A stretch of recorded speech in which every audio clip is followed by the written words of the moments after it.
मैं हूं जावेद चौधरी और अपना पसंदीदा शो देखने के लिए हमारा YouTube चैनल देखिए और बर वक्त मालूमात के लिए बेल आइकन प्रेस कीजिए।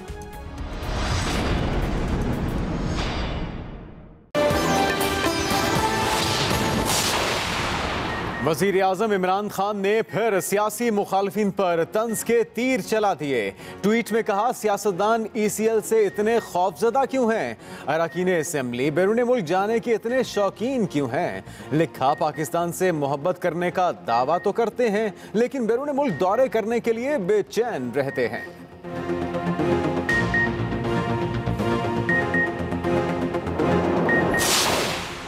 गोशवारे जमा न कराने पर 113 अरकान पंजाब असेंबली की रुकनीत मुअत्तल। अरकान को ऐवान में दाखिले से रोक दिया गया।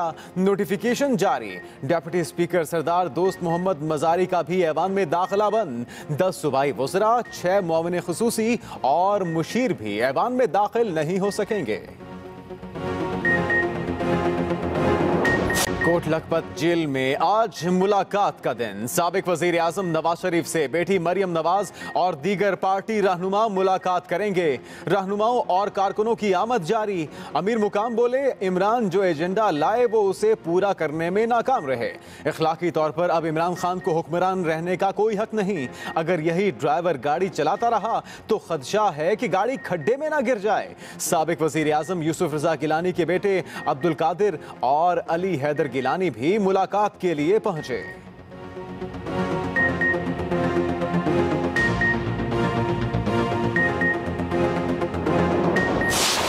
फवाद चौधरी साहब की हालत तो ये है कि यहाँ उन्होंने शायद कहीं PMLQ का नाम ले लिया था।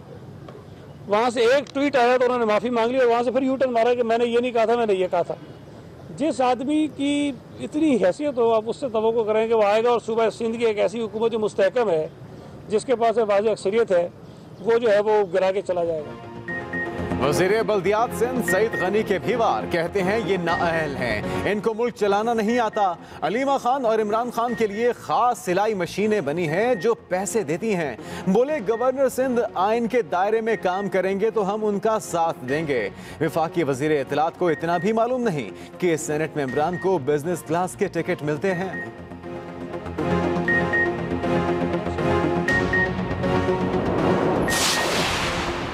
FBR सेल्स टैक्स के नाम पर करप्शन का केस। नैब इंक्वायरी में ताखीर पर chief justice Sindh high court बरहम। अदालत ने DG नैब सिंध को 15 फरवरी को तलब कर लिया। हम कौम के साथ मजीद मजाक बर्दाश्त नहीं कर सकते। नैब वाले 2-2 साल इंक्वायरियां करते हैं, नतीजा 0 होता है। चीफ जस्टिस अहमद अली शेख के रिमार्क्स।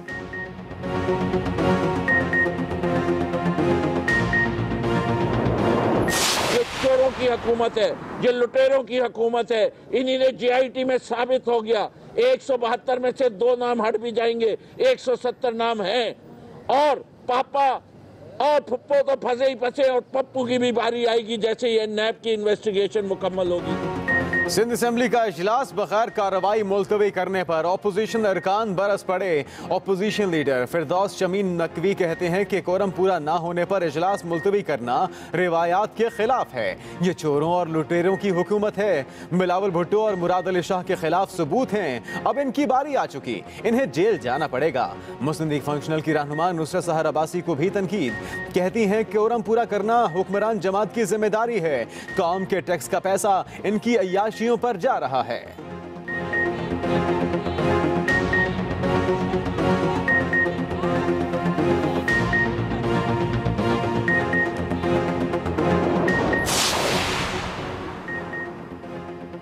अमल हलाकत केस में निजी अस्पताल ने बच्ची की मौत की तारीख और वक्त तब्दील किया। इंक्वायरी रिपोर्ट में इंकशाफ। अमल की मौत के पुलिस एहलकार, निजी अस्पताल, इंतजामिया और एम्बुलेंस सर्विस जिम्मेदार हैं। वालिदैन के वकील के दलाइल। कहा, निजी अस्पताल ने अमल को दूसरे अस्पताल मुंतकिल करने के लिए जरूरी तिबी सहूलत फराहम नहीं की। अस्पताल के रिकॉर्ड में भी टेम्परिंग की गई। चीफ जस्टिस ने रिमार्क्स दिए कि कमेटी की रिपोर्ट पर जिम्मेदारान को जवाब देने का मौका मिलना चाहिए। समाअत मुलतवी कर दी गई।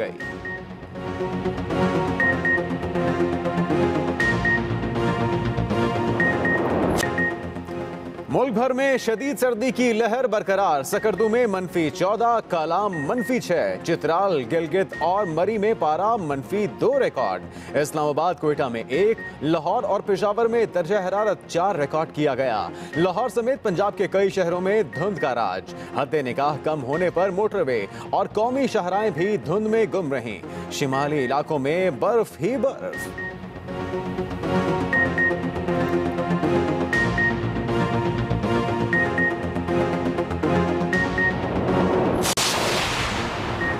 धुंध से हद्दे निगाह कम। ओकाड़ा में धुंध से 5 गाड़ियां टकरा गईं। 1 शख्स जाँ बहक, 2 शदीद जख्मी।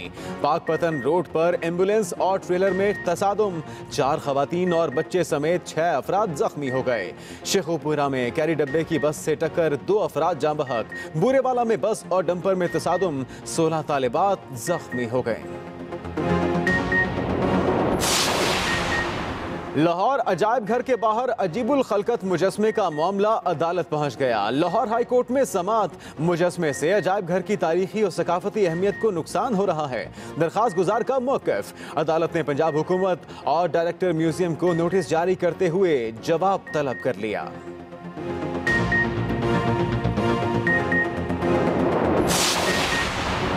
Chief justice of Pakistan justice Saqib Nisar आज अपने ओहदे से रिटायर हो जाएंगे।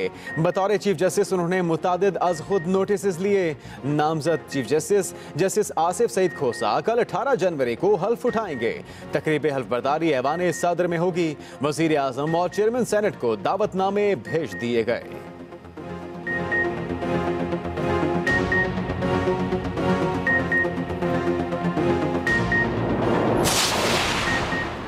वज़ीर आज़म की ज़ेर सदारत विफाकी काबीना का अहम इजलास आज होगा। ECL का मामला ज़ेर गौर आएगा। काबीना मामले पर पहले ही खुसूसी कमेटी तश्कील दे चुकी। 17 नुकाती एजेंडे पर गौर किया जाएगा। अहम मामलात की मंजूरी होगी।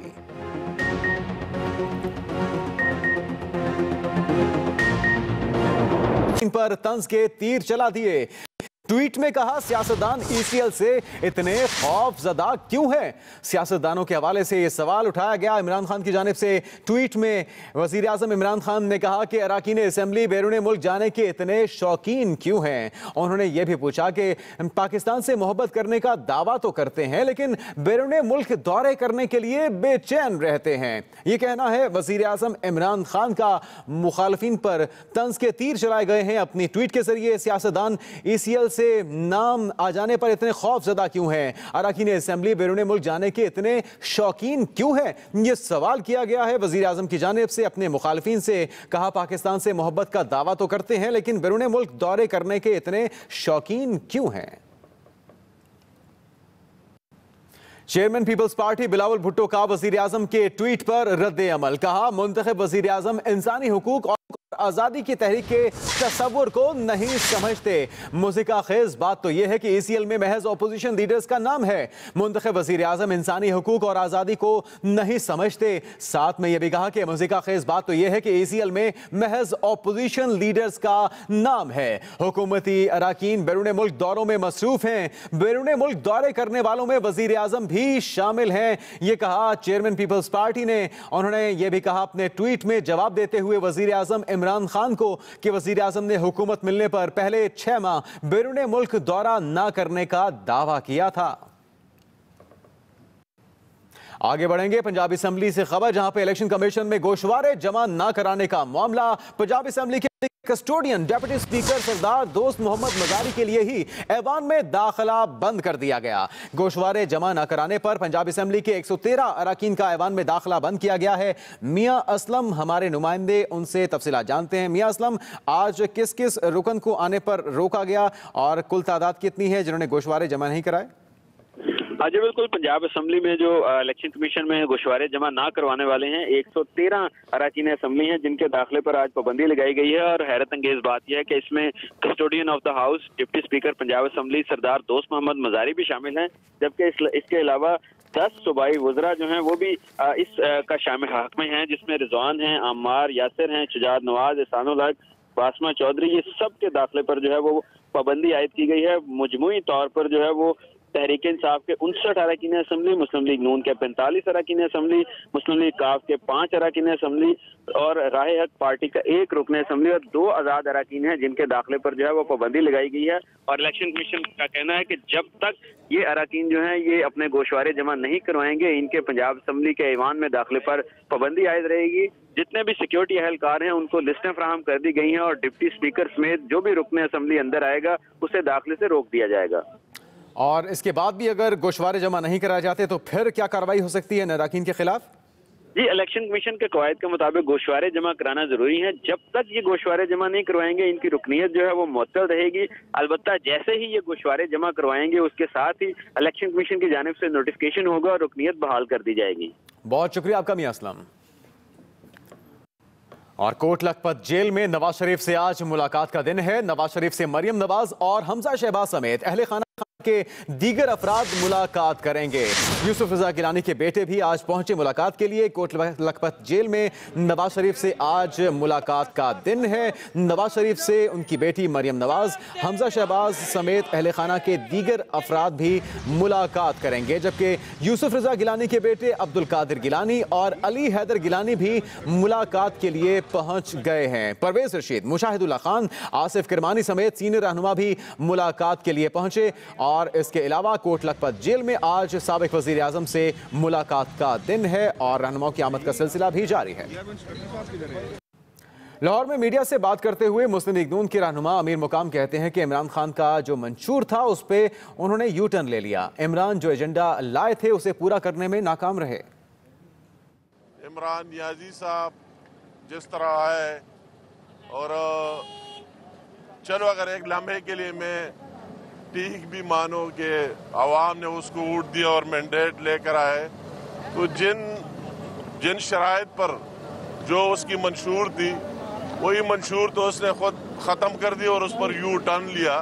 तो अभी खुद उसको यू टर्न लेने के बाद जो उनके बातें थे और एजेंडा था उससे पीछे हट गया, तो मजीद उसको अभी हुक्मरानी का मैं खुद देख रहा हूँ कि खुद अखलाकी तौर पर भी, मारली भी उसको अभी हक नहीं पहुँच सकता कि जो एजेंडा आवाम को दिया था, जिसके लिए आवाम ने बकौल उसके वोट दिए थे, उससे वो पीछे हट गया। जब पीछे हट गया तो अभी उसका हक नहीं बनता। मुस्लिम लीग नून के रहनुमा जफर इकबाल झगड़ा कहते हैं कि अपोजिशन जमातों की जिद्दोजहद मुल्क में हकीकी जमहूरियत की बहाली की है। नवाज शरीफ का हौसला और जज्बा देखने वाला है। वो कोट लखपत में मियां नवाज शरीफ से मुलाकात करने के लिए गए थे। बाबा जमहूरियत कह लें, नवाज शरीफ साहब से मुलाकात की। और सबसे पहले मैं ये कहना चाहता हूँ कि उनके जज्बे और हौसला देखने वाला है। ये जो नया इत्तेहाद बन रहा है तो ये कोई नई बात नहीं है। वो मकाम आ गया है कि हकीकी जमहूरियत की बहाली जरूरी है। हालांकि मियां नवाज शरीफ साहब ने बार बार कहा है कि इन हुकूमत को मैं वक्त देना चाहता हूँ, मैं कभी भी नहीं चाहता कि इनकी हुकूमत गिराऊं, लेकिन ये अपनी हुकूमत खुद गिराने के लिए आगे आ रहे हैं। इसका इलाज किसी के पास नहीं है। अल्लाह इनको हिदायत करे। कौमी असम्बली में अपोजिशन लीडर शहबाज शरीफ ने फैसल वाडा के रिमार्क्स पर वॉकआउट की वजाहत की। उन्होंने कहा कि हुकूमती बेंचेस अच्छे तरीके से बात करेंगे तो वेलकम किया जाएगा, लेकिन ये नहीं हो सकता कि वो बुरी जुबान इस्तेमाल करें और हम खामोशी से सुनते रहें। एहतराम के साथ उसके दायरे में रहकर अच्छे अंदाज में जो बात कहेंगे हम सर आंखों में हम उनकी बात सुनेंगे और उनकी अगर वो अच्छे तरीके से बात करेंगे हम 2 कदम आगे बढ़कर उनकी हम तौकीर करेंगे। लेकिन ये नहीं हो सकता जनाब स्पीकर कि कोई गलीज़ ज़ुबान इस्तेमाल करे और फिर हमसे ये तो की जाए कि हम उनकी बात सुने। This will not happen. Having said that, आपके लिए हमारे दिल में बेपनाह एहतराम और मैं माज़रत चाहता हूँ कि उस दिन मैंने आपका नहीं माना। सिंध असम्बली का इजलास बगैर कार्रवाई मुलतवी करने पर अपोजिशन अरकान बरस पड़े। फिरदौस शमीन नकवी ने कहा कि कोरम पूरा न होने पर इजलास मुलतवी करना रिवायात के खिलाफ है।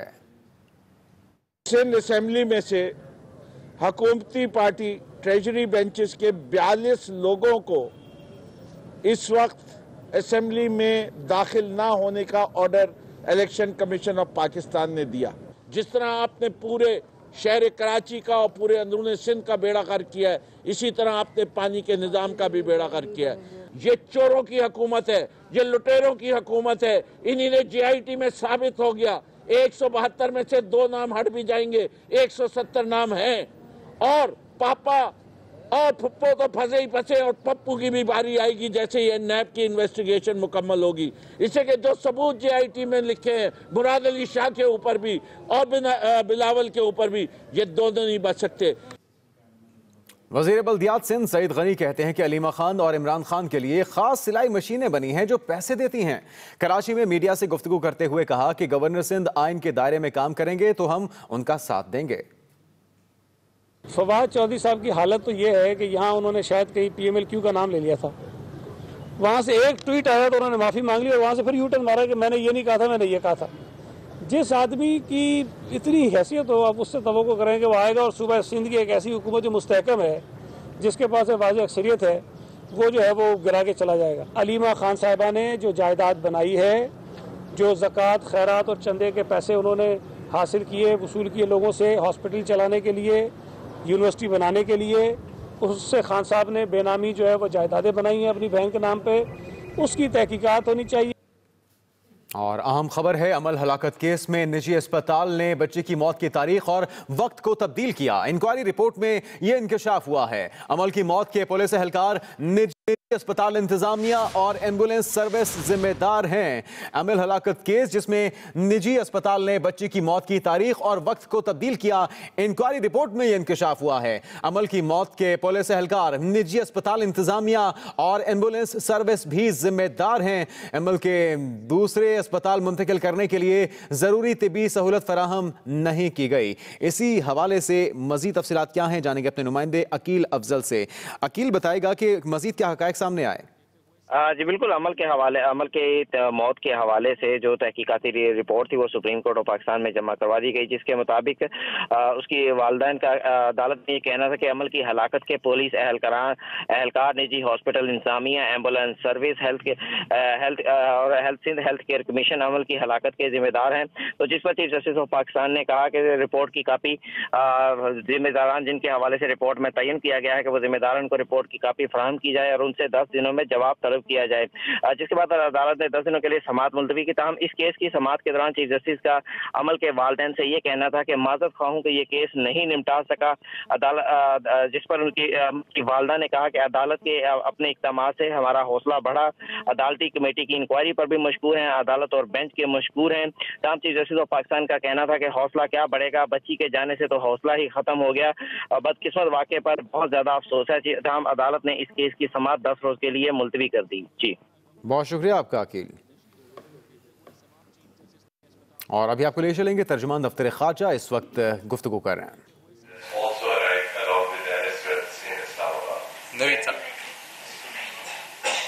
फॉलो अप, आपका भी फॉलो अप, ठीक।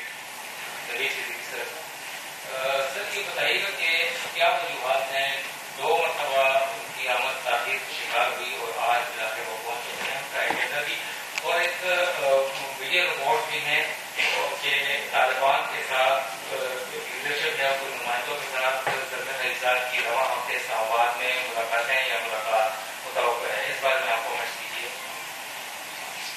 ख्वाजा साहब और फिर वो रास्ता